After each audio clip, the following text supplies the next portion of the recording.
मेरा नाम गणेश वर्मा है। NC coaching centre online platform पे आपका स्वागत है। आज अपने BSTC प्री बीएड इंग्लिश की लैंग्वेज की शुरुआत करेंगे। आपका फर्स्ट टॉपिक है टेंस। इंग्लिश के अंदर आपका फर्स्ट टॉपिक है टेंस, उसकी अपनी करेंगे शुरुआत। तो ये इधर लिखा हुआ है सिनोनिम्स, ये थोड़ा सा आपका अलग हिस्सा है, इस पे करेंगे अपनी थोड़ी सी लास्ट के अंदर चर्चा, क्योंकि ये भी टॉपिक आपके दिया हुआ है। टेंस के साथ साथ आपका ये टॉपिक भी पूरा हो जाएगा। तो देखो भाई, अपने शुरुआत करते हैं टॉपिक की। टॉपिक अपना है टेंस। तो ये अपना टॉपिक है टेंस। ये इंग्लिश के अंदर आया क्यों, इसकी अपने को जानकारी होनी चाहिए। तो देखो, अपने कोई भी काम करते हैं, टाइम उसके साथ चलता रहता है, तो टाइम के अकॉर्डिंग अपने अपने सिचुएशन को बदलते रहते हैं। पहले मैं बैठा था, फिर मैं खड़ा हो गया, फिर मैं पढ़ने लग गया। तो सारी अपने क्या है, टाइम के अकॉर्डिंग सिचुएशन चेंज होती रहती है। इसीलिए इंग्लिश के अंदर एक टॉपिक आया टेंस। तो अब देखो, अपने एक एग्जांपल समझते हैं। Ram is a teacher. इसका सेंटेंस का मतलब हुआ राम एक टीचर है। तो इसके अंदर देखो क्या आया, इज आया। पता कैसे लगा, इज से लगा। इज शो करता है प्रेजेंट टेंस को। जो भी अपने बात करते हैं वर्तमान समय में, जो भी सिचुएशन है, जो भी काम हो रहा है, वो किसके अंदर शो होता है, प्रेजेंट टेंस के अंदर। तो इस सेंटेंस का मीनिंग बना Ram is a teacher. Ram एक अध्यापक है, यानी कि अब वो एक टीचर है। अब वो एक टीचर है। उसके बाद अपने दूसरे एग्जांपल की बात करें, राम वॉज ए टीचर। इसके अंदर हेल्पिंग वर्ब आई अपनी वॉज। ये वॉज जब भी आता है, बात करेगा पास्ट टेंस की, जो कि समय बीत गया। इस पूरे सेंटेंस का मतलब हुआ राम अब टीचर नहीं है, यानी कि पहले था अब नहीं है। तो सिचुएशन के अकॉर्डिंग ये सारा सारा चेंज हो गया। अब अपने बात करते हैं इस टेंस की डेफिनेशन की। अब इसकी बात करते हैं अपने डेफिनेशन की। तो देखो भाई, change of situation according to the time is called tenses। ये अपने हुई इसकी डेफिनेशन। तो देखो, आज की अपनी इस वीडियो के अंदर अपने इसके सारे पार्ट्स के नाम याद कर लेंगे। तो देखो, अपने डेफिनेशन तो इसकी होगी change of situation according to the time is called tenses, यानी कि टाइम के अकॉर्डिंग सिचुएशन चेंज हो उसी को टेंस बोलते हैं। चाहे आप इसको टेंस बोलो चाहे टाइम बोलो, बात एक ही है। अब देखो, इस टेंस के पार्ट्स कितने होते हैं, कितने पार्ट्स होते हैं, उसके ऊपर चर्चा करेंगे। देखो, टेंस के कितने पार्ट होते हैं, 3। पहला भाग हुआ प्रेजेंट। कौन सा हुआ, प्रेजेंट। दूसरा हुआ पास्ट। दूसरा हुआ पास्ट। तीसरा हुआ फ्यूचर। सही है। अगर मैं इस प्रेजेंट टेंस की बात करूंगा, ये करेगा वर्तमान समय को शो, यानी कि जो काम अब चल रहा है, सारा प्रेजेंट टेंस में। पास्ट टेंस की बात करेंगे तो जो समय अपना बीत चुका है, अपने से जो आज के दिन अपने काम किया है, उससे पहले का सारा का समय, यानी कि मान लो अब 9:50 हो गए, 9:49 तो हुए होंगे कभी ना कभी। तो सारा का सारा क्या है, पास्ट के अंदर चला जाएगा। सही है।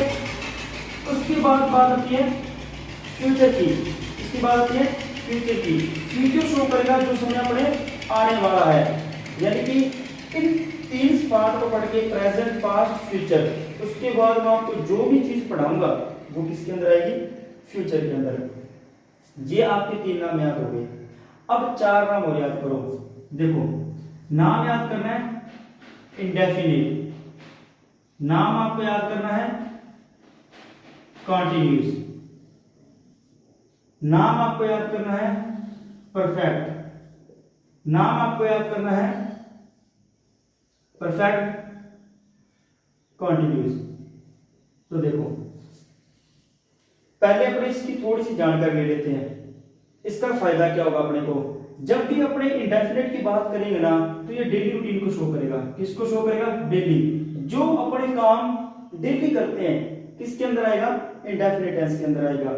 उसके बाद कॉन्टिन्यूस टेंस की बात करें तो ये काम को क्या है, ऑनगोइंग प्रोसेस, यानी कि अपना काम जो चल रहा है, यानी कि मैं आपको पढ़ा रहा हूं, ये अपनी प्रोसेस चल रही है, कॉन्टिन्यूस टेंस के अंदर है। परफेक्ट का मतलब क्या होता है, जो अपना काम डन हो गया, यानी कि पूरा हो गया, कोई भी अपना काम पूरा हो जाए उसके लिए किसका यूज करेंगे, परफेक्ट का यूज करेंगे। अब बात आती है परफेक्ट कॉन्टिन्यूस की। तो परफेक्ट कॉन्टिन्यूस के अंदर क्या होगा, देखो परफेक्ट का मतलब काम पूरा हो गया, कॉन्टिन्यूस का मतलब चल रहा है। मैंने आपको बोला सुबह 7 बजे आप पढ़ने लगे, ठीक है, अब 9:55 हो गए, सुबह 7 बजे पढ़ने लगे, 9:55 तक जितना आपने पढ़ लिया तो वो टाइम तो निकल गया, तो वो तो आपको हो गया फिक्स, यानी कि वो तो आपका बन गया परफेक्ट। अब 9:55 के बाद आप जितना भी पढ़ोगे वो किसके अंदर आएगा, कॉन्टिन्यूस के अंदर आएगा। तो आपको पता लग गया, यानी कि परफेक्ट और कॉन्टिन्यूस दोनों इकट्ठे काम करेंगे इसी वे से। अब 3 नाम ये याद किए, 4 ये, इनका कुछ तो बेनिफिट होना चाहिए। क्या होगा देखो, आप यहां पे लिख लो प्रेजेंट, पहला नाम लिख दिया, चारों को इस प्रेजेंट के आगे लिख दो, नाम याद हो जाएगा आपको प्रेजेंट के सारे भाग। प्रेजेंट टेंस के कितने भाग हैं, 4, ये वाले होंगे। पास्ट के भी कितने भाग होते हैं, 4, यही वाले हैं। फ्यूचर के भी कितने भाग होते हैं, 4, ये वाले। देखो याद कैसे हुआ। प्रेजेंट टेंस की बात करूं, प्रेजेंट के कितने भाग हैं, 4।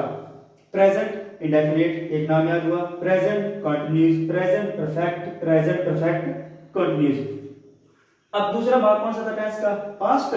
तो अब इस प्रेजेंट को हटा के आप यहां पे लिख दो पास्ट, तो वही काम करना अपने को, past indefinite, past continuous, past perfect, past perfect continuous.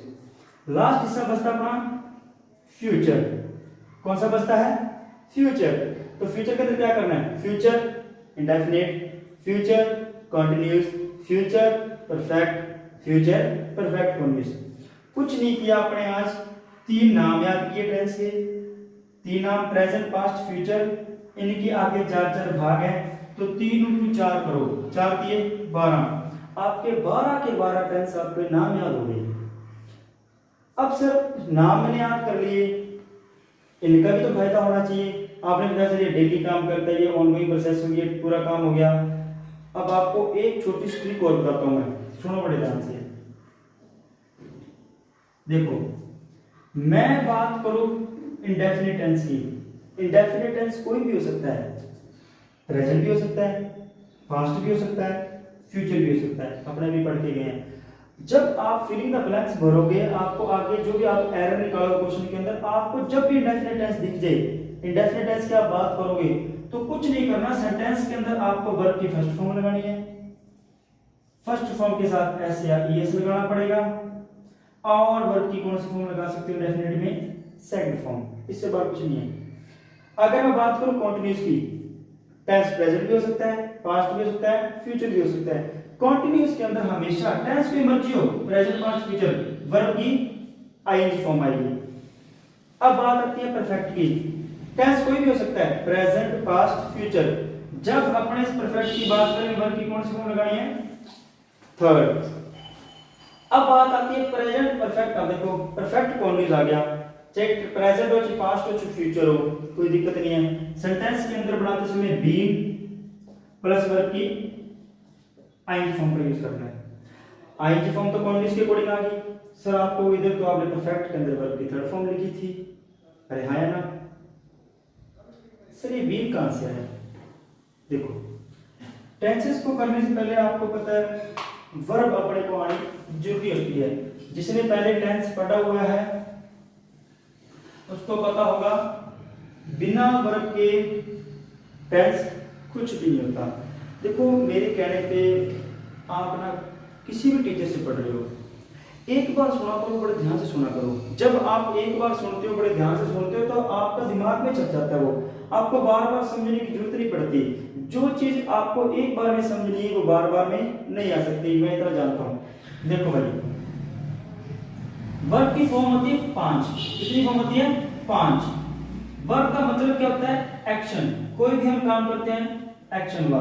Verb की कितनी फॉर्म होती है, 5। देखो वर्ब की first form, second form, third form, S या एस वाली और आईएनजी। इसका मैं एक अलग से टॉपिक लेके आऊंगा, इस पर तब चर्चा करेंगे। देखो बी एक अपनी फॉर्म है, ठीक है। बी की फर्स्ट फॉर्म होती है इज, एम, आर। बी की सेकंड फॉर्म होगी वॉज, वर। बी की थर्ड फॉर्म होती है बी। बी की फोर्थ फॉर्म होती है बी, लॉजिक। अब देखो बी की थर्ड फॉर्म कौन सी होती है, बी। तो परफेक्ट के अंदर कौन सी फॉर्म लगाई जाती है, थर्ड। तो यहीं से मैंने बी से इस बी को उठा लिया। ये थोड़ा सा डीप हो गया सिस्टम, यहां तक आप सभी को समझ आ गया होगा।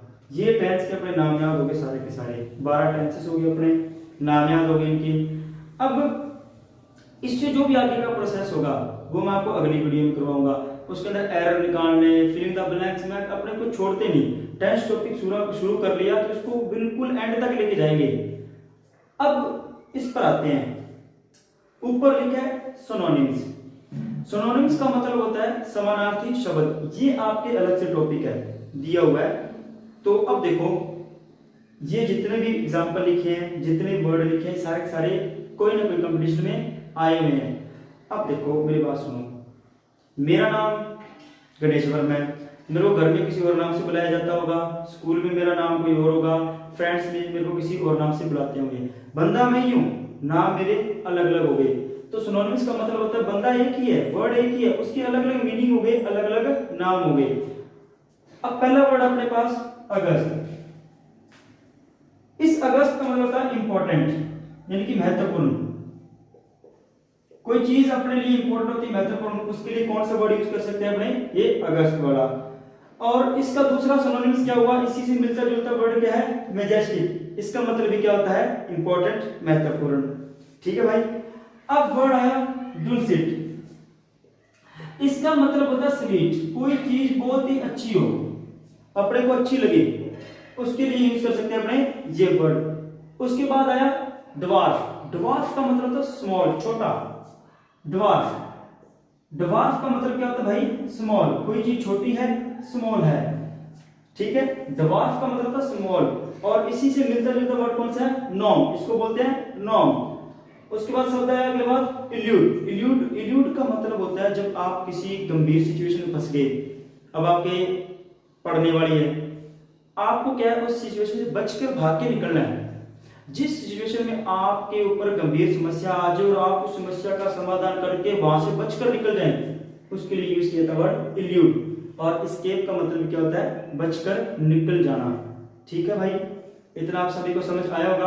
अगर आपको हमारी वीडियो अच्छी लगी, लाइक, शेयर एंड सब्सक्राइब जरूर करें। और मिलते हैं अगली वीडियो के अंदर। धन्यवाद।